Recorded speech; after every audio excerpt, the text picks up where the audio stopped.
Terceiro bloco do nosso programa desta quarta-feira. Continuamos aqui nossa conversa sobre o trabalho do Núcleo de Estudos sobre a Mulher Simone de Beauvoir da UERN. Estamos recebendo a coordenadora Suame Soares. Estamos falando também sobre outros assuntos relacionados ao 8 de março. Essa é a Semana da Mulher e nós estamos trazendo no cenário político somente mulheres.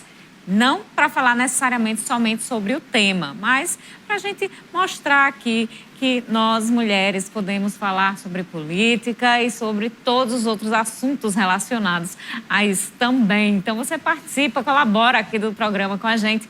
Temos nossas redes sociais, Twitter, Facebook e Instagram e o WhatsApp 88028979. Dando sequência aqui ao nosso cenário desta quarta-feira, a gente volta para a Câmara de Mossoró. O vereador Zé Peixeiro oficializou a saída do Partido Progressistas, o PP. Ele pode ir para o Partido Brasil 35. Falamos com o nosso presidente, Beto Rosado. Ele foi sensível, né? E a gente pediu uma desfiliação e graças a Deus está aqui. Ele deu, o TRE acatou e graças a Deus a gente estamos prontos para ingressar num partido que a gente achar que seja melhor para o mandato da gente. Qual é esse partido? A gente está olhando, estamos analisando, conversando com alguns presidentes de partido para poder a gente tomar essa decisão. Mas quais são os partidos que já estão ali na mira, que estão sendo conversados? A gente tem vários, né? Tem o Brasil 35, né? Partido da Mulher. A gente tem outros partidos em vista aí. Nós acreditamos muito no Partido da Mulher, no Brasil 35.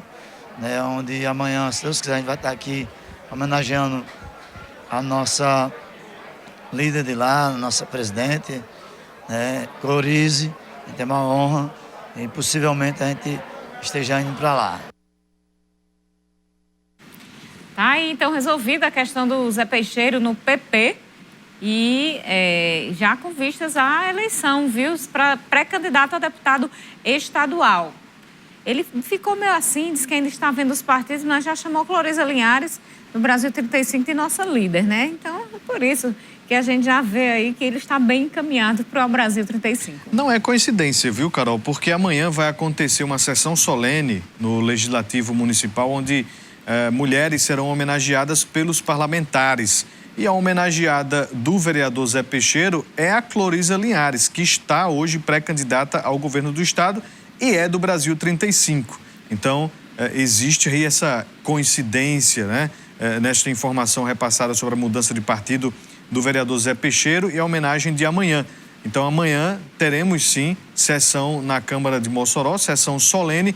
No entanto, deverá ser bem mais tranquila do que aconteceu hoje e do que aconteceu na terça-feira. Aproveitar essa brecha que a gente fala sobre o Brasil 35, que é o antigo PMB, o Partido da Mulher Brasileira, para aproveitar a presença aqui de Suame, para falar um pouquinho sobre a mulher na política.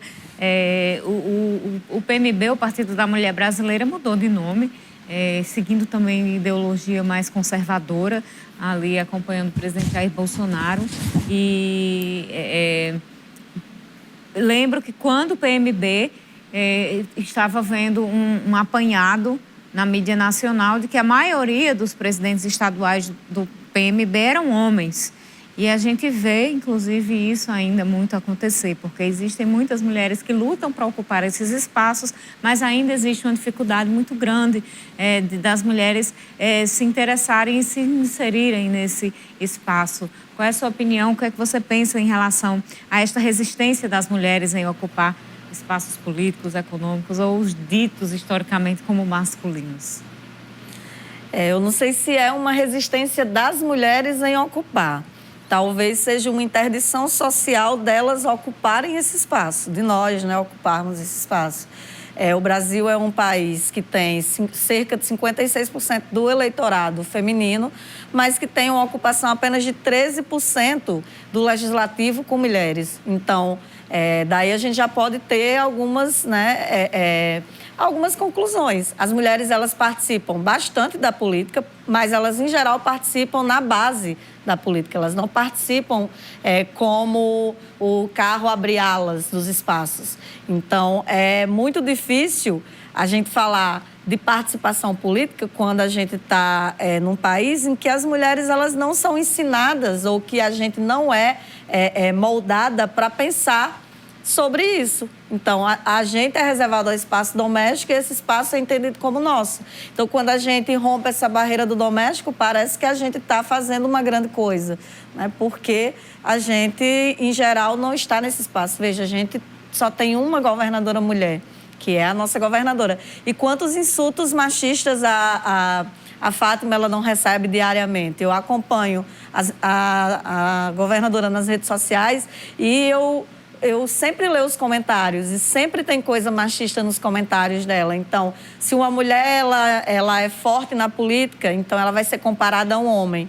Se uma mulher ela chora publicamente, então, olha, tá vendo? Ela não tem como exercer esse espaço porque ela é muito emocional. Agora, se um homem no espaço da política ele chora, ele vira um Marte.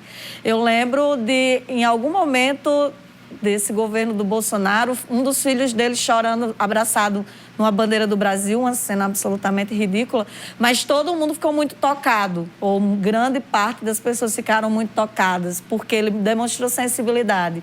Agora, se fosse uma mulher, só precisa ver como a Dilma era tratada, e eu não estou falando nem só de mulheres de esquerda, a gente pode olhar também como mulheres de direita são tratadas, a Janaína Pascoal,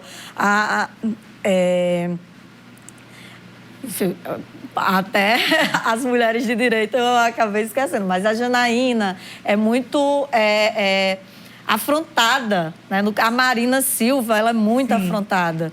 Então, parece que essas mulheres elas não estão ali elas não devem estar ali, elas não podem participar daquilo. Você falou no presidente Bolsonaro e está praticamente confirmada a volta, o retorno do presidente aqui ao estado do Rio Grande do Norte no próximo dia 23 de março, uma quarta-feira. Ele participa da inauguração da expansão do sistema de trens urbanos da Grande Natal e estará ao lado do Rogério Marinho, ministro do Desenvolvimento Regional, pré-candidato ao Senado aqui pelo RN. E ontem, né, no Dia Internacional da Mulher, o presidente ele disse o seguinte, abre aspas, mulheres estão praticamente integradas à sociedade, fecha aspas, disse o Bolsonaro. Esta fala do presidente causou ali indignação de muitas mulheres, né? As mulheres já não estão integradas à sociedade ou Suami?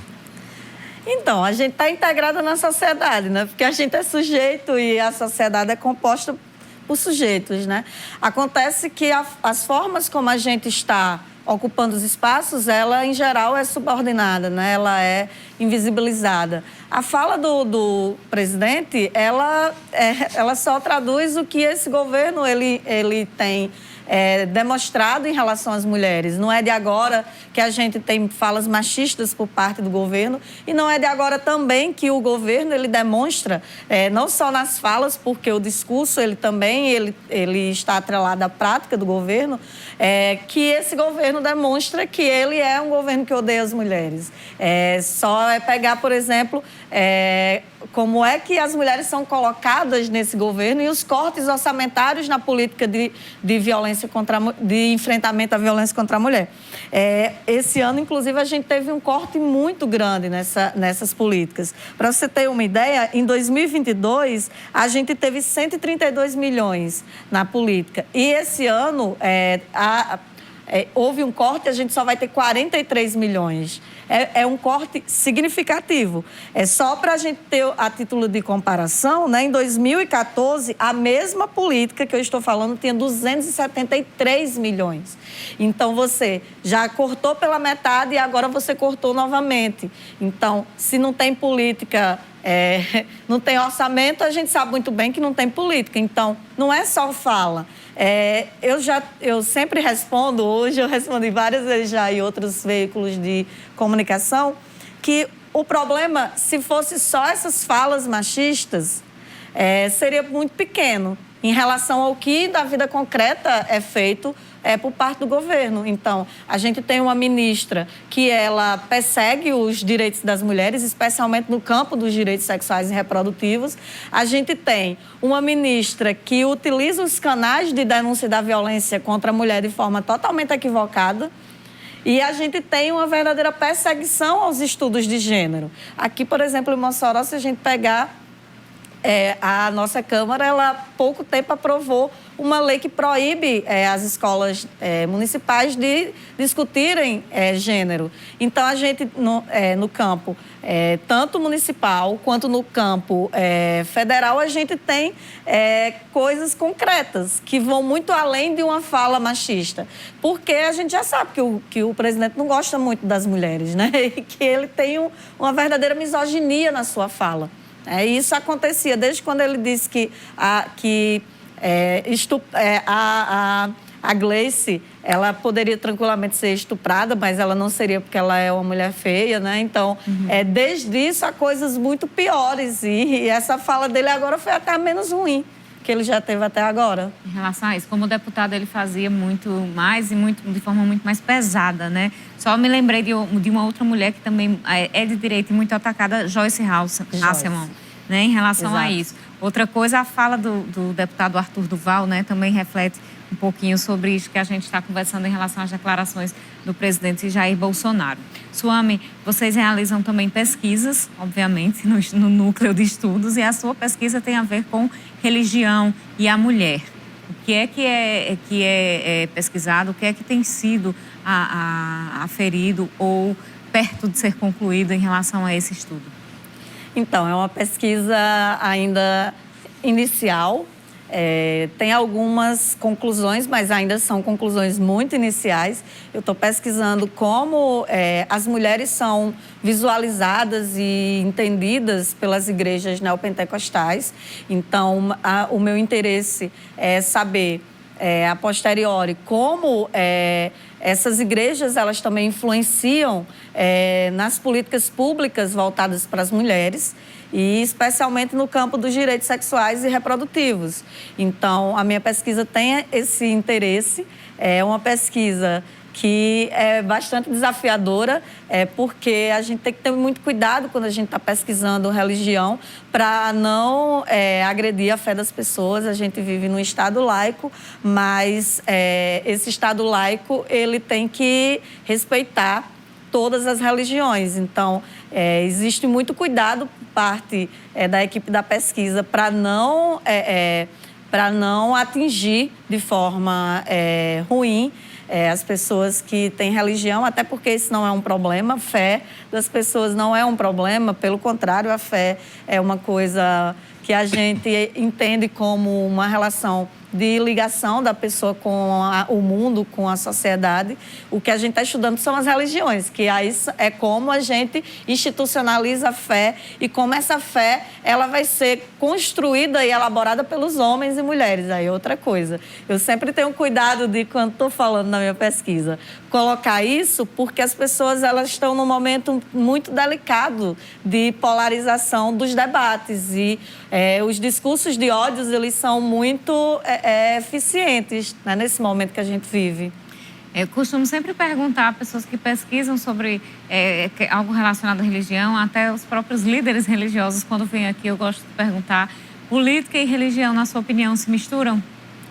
Claro, com certeza. Se mistura porque, primeiro, a gente não tem a vivência de um país laico. Embora na Constituição Federal a gente diga que é um país laico, a gente, historicamente, tem as religiões se envolvendo no campo da política. O Legislativo brasileiro ele tem uma bancada religiosa. Então, nós temos grupos evangélicos que estão no Legislativo, grupos católicos, a gente tem grupos de outras religiões, a gente tem o pessoal do judaísmo, a gente tem o pessoal do espiritismo, então a gente tem uma bancada religiosa que ela é bastante ampla. E isso não é de hoje, isso faz muito tempo. né, que a gente tem no país. Então, a religião é construída pelos homens, assim como a política, como um espaço de diálogo, também é construída pelos homens e mulheres. Então, isso vai se encontrar sim. E tanto é que essa bancada, ela existe exatamente para reivindicar no campo do Estado questões que têm a ver com o campo da religião. Isso prejudica, na sua opinião, Suame, o trabalho parlamentar, por exemplo, o trabalho do político em relação à Constituição, aos preceitos constitucionais? Então, eu tenho muito cuidado quando eu respondo essas coisas sobre religião, porque a gente vai ter vários religiosos que eles conseguem fazer análises políticas mais descoladas de valores conservadores. E outros que não conseguem. Eu posso dar o exemplo do pastor Vieira, do Rio de Janeiro, que ele, inclusive, agora está fazendo casamentos homoafetivos e, inclusive, ele tem esse distanciamento. O padre Lancelotti, ele consegue fazer esse distanciamento, o Frei Beto conseguiu. Então, assim, a gente...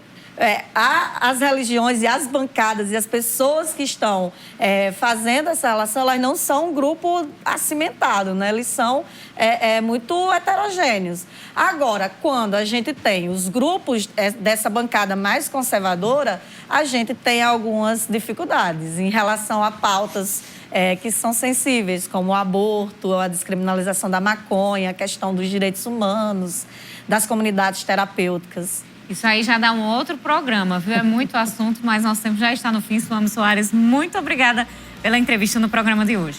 Eu que agradeço. O Núcleo, ele tem um podcast, o Nem Me Fala, tá em todas as plataformas. Tem um canal no YouTube, que é o Nem Jeff. A gente também tem Instagram, @nem_Werne.